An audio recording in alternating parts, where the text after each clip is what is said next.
At 4:36 a.m., on November 12, 1943, Private First Class Daniel Koenig stepped out of the makeshift workshop tent at Forward Operating Depot C-17 near the sodden outskirts of Monte Rotondo. The rain had been falling for 9 consecutive hours, turning every pathway into a thick brown glue that clung to boots and swallowed entire tools if dropped.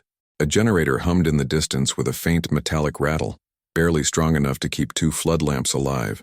Their pale cones of light cut through the fog like tired eyes, illuminating broken crates, bent steel brackets, and a collection of wrenches that looked more like relics than usable instruments. Koenig inhaled the cold morning air. It tasted like wet canvas, diesel fumes, and the metallic bite of distant artillery that had not yet bothered to rest. His fingers, still stained with wood dust from the 4 hours he'd spent inside, tingled in the cold. He had been a carpenter long before he'd been a soldier, a fact that his commanding officers dismissed as irrelevant, but one that would soon matter more than anything the engineering corps had ever taught them. A shell exploded somewhere beyond the ridge. The shock wave thudded through the earth, sending a ripple across the puddles at his feet. Koenig didn't flinch. Everyone on C-17 had stopped reacting weeks ago. The camp was quiet at this hour. Too quiet. The kind of quiet that precedes a disaster nobody wants to name. Everyone knew the truth. The 7th Armored's supply tractors had been breaking down faster than replacements could arrive, and the engineering division had been working for months on a mechanical solution. They had redesigned couplings, reinforced axles, issued new lubricants, and reworked towing brackets, and still every machine on that mud-choked mountain clogged, jammed, or snapped under stress.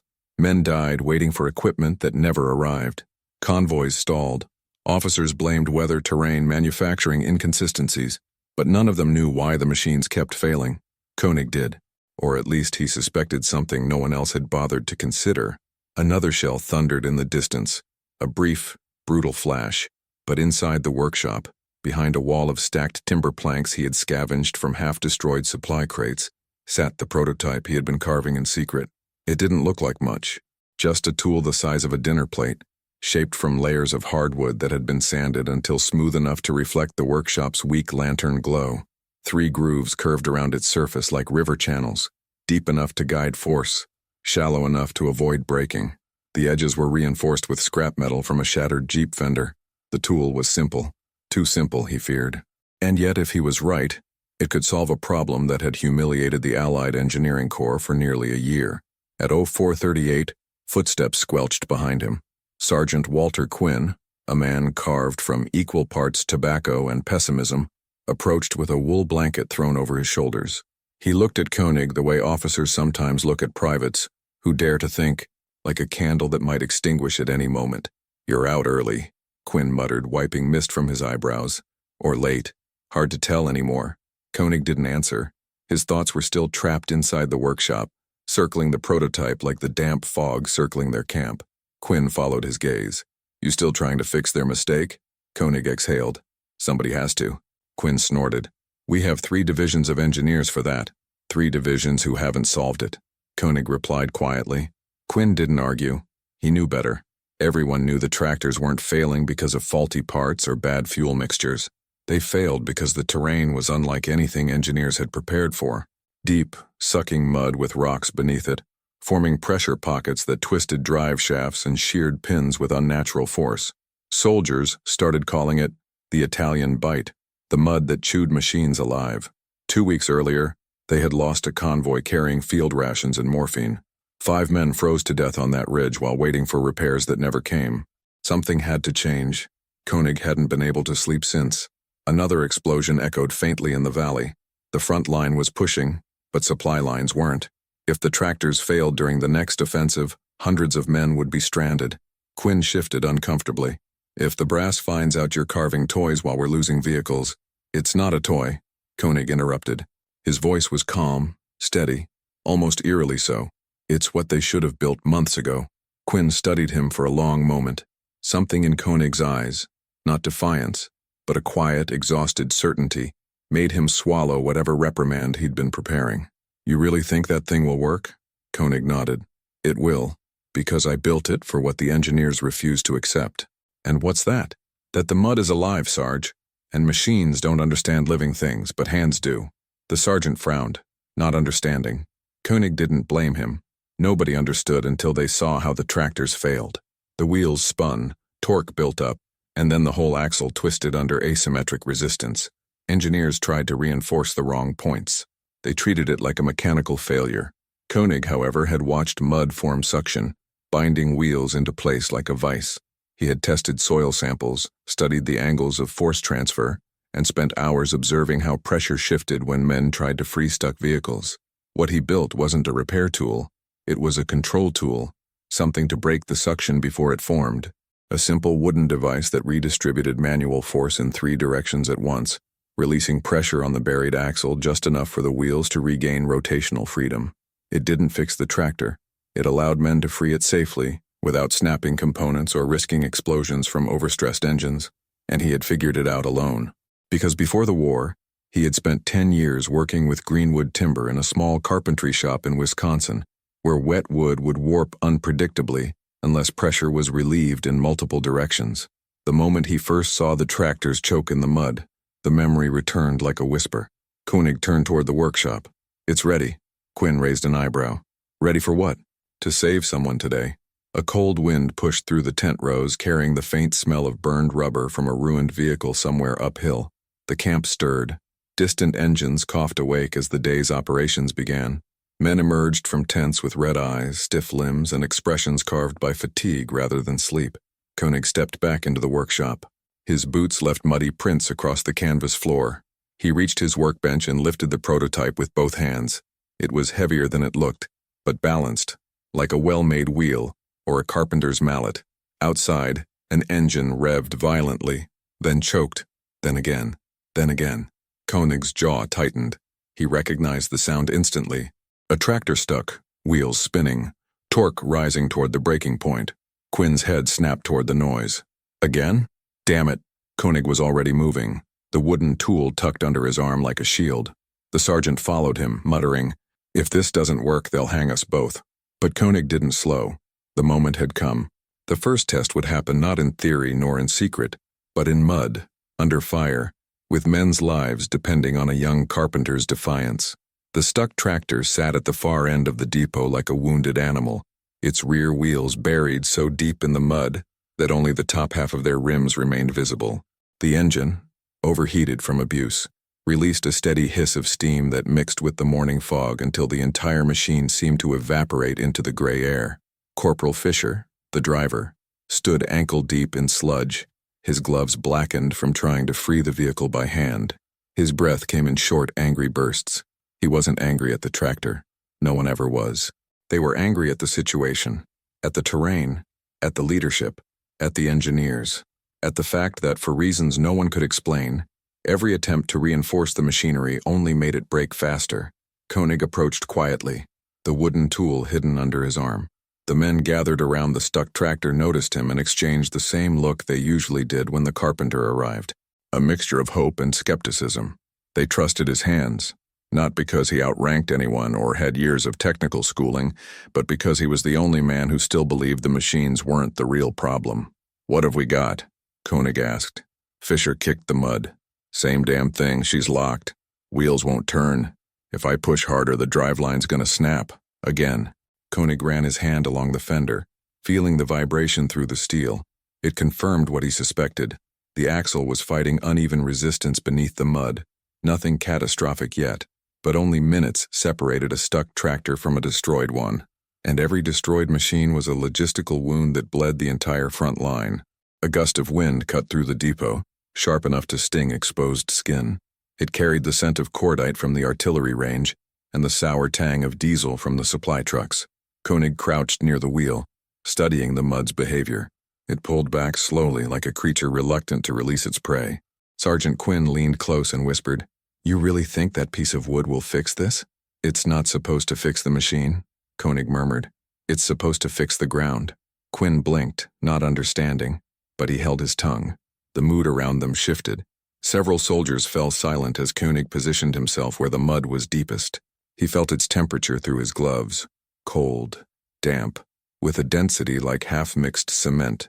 He had seen wet timber behave the exact same way. Clamp it too tight on one end, and the entire piece would warp unpredictably. Release pressure correctly, and the wood would straighten itself as if relieved.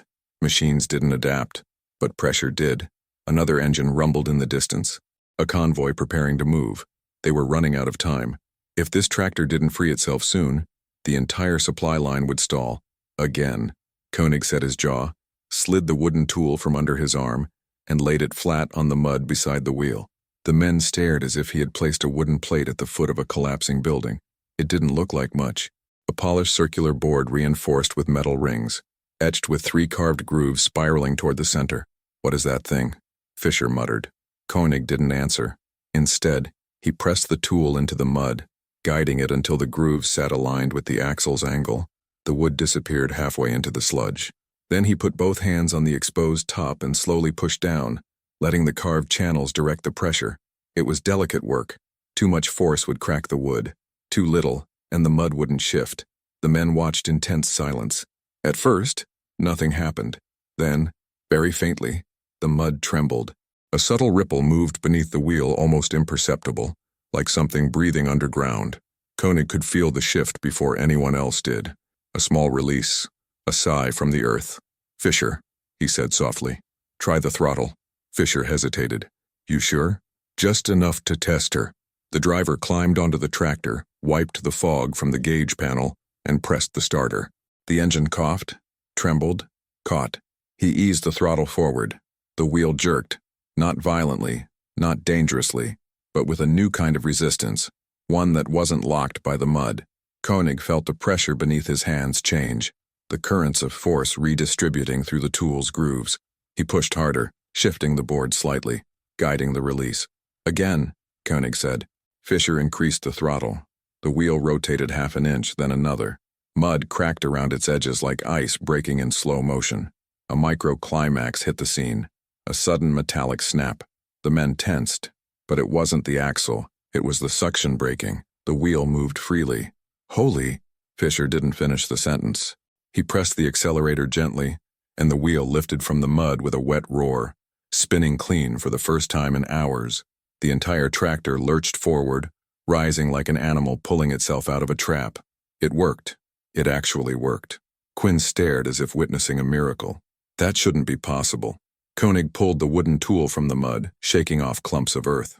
The board had held. The grooves were intact. The metal edges hadn't bent. It had survived the test of mud and torque, the same test that destroyed steel wrenches, bent iron bars, and snapped factory-made release hooks like brittle twigs.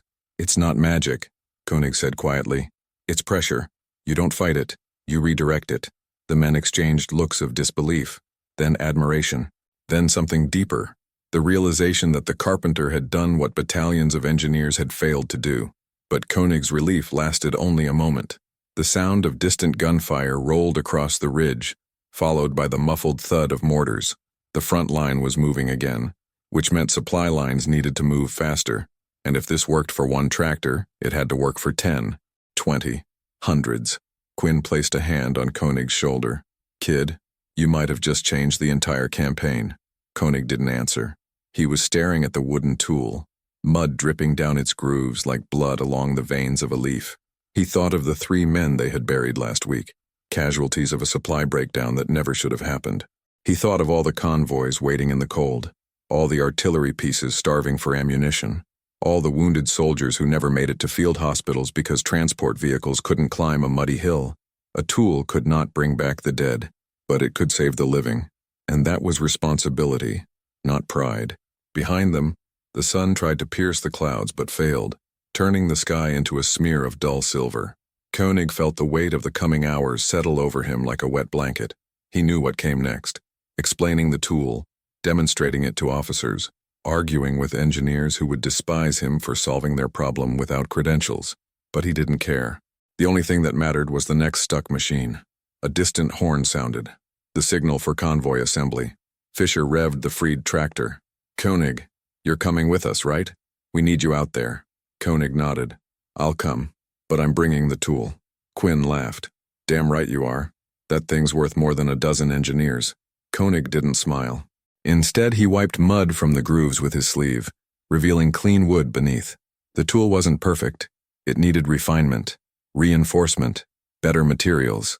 But it was alive now, an idea born from necessity and shaped by hands that understood pressure the way engineers understood blueprints. He looked once more at the path ahead, the mud roads, the broken ridges, the places where machines died, and he knew this was only the beginning. By 06:12 a.m., the convoy was already forming a jagged line across the valley floor, their engines vibrating through the cold morning mist.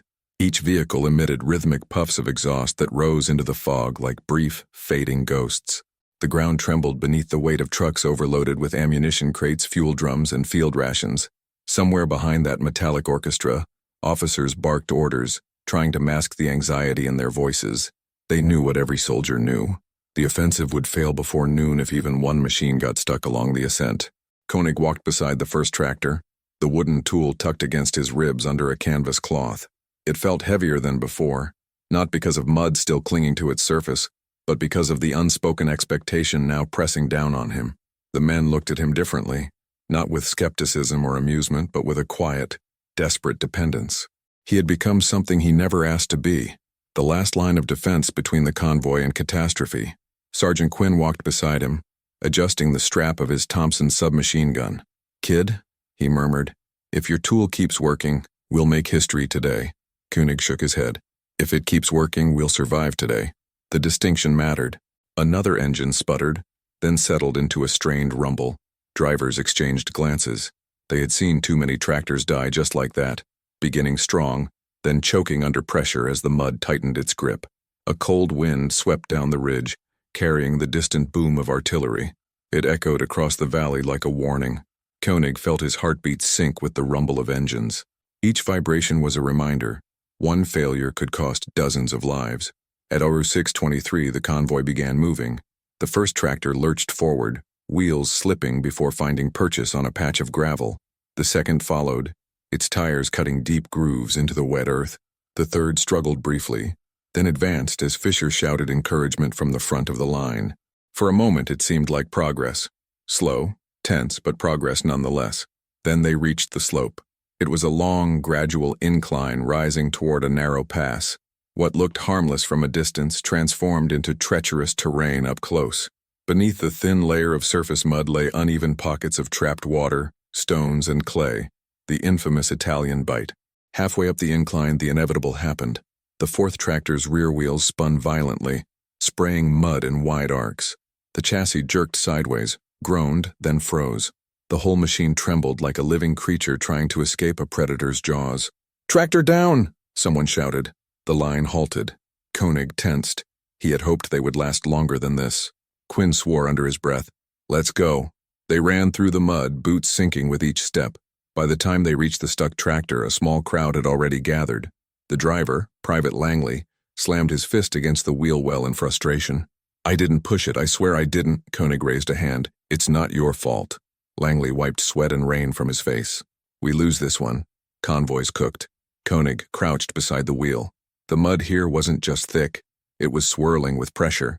He could feel the way the tractor leaned, how the weight had shifted diagonally, how one wheel bit deeper, while the other hovered slightly above the ground. A predictable trap disguised as random chaos. He set the wooden tool down. Something inside him tightened. A memory. 2 winters before the war, back in Wisconsin, he had helped an elderly farmer free a cart stuck in snow-soaked mud after a thaw. The old man had watched the younger Koenig struggle with ropes, planks, and brute force. After an hour of failure, the farmer had placed his weathered hands on the earth and said, "You don't wrestle the ground, boy. You coax it. Different soil, same truth." Koenig exhaled, letting the memory guide him as he pressed the tool into place against the mud. The carved grooves glistened in the weak morning light. He pushed down, slowly, carefully. The tool responded, sinking with a soft gurgle. Micro-climax. A sudden crack echoed beneath the tractor. Langley panicked. "That was the axle, wasn't it?" "No," Koenig whispered. "That was the mud." The pressure shifted. He felt it through his palms, the way a carpenter feels a beam settle into place, or a tree log reveal its internal grain. "Throttle now," he ordered. Langley climbed back up and tapped the accelerator. The wheel shuddered but didn't spin freely. Koenig adjusted the tool, rotating it a few degrees, changing the angle of release. Again, the wheel moved 1 inch, then 2, then stopped. Quinn gripped his rifle like it might help. It's not enough. Koenig lowered his head and pushed down with everything he had. For a moment, the world shrank to the sensation beneath his hands, the tremble of trapped pressure, the reluctant give of the earth, the wooden tool fighting forces no human could see.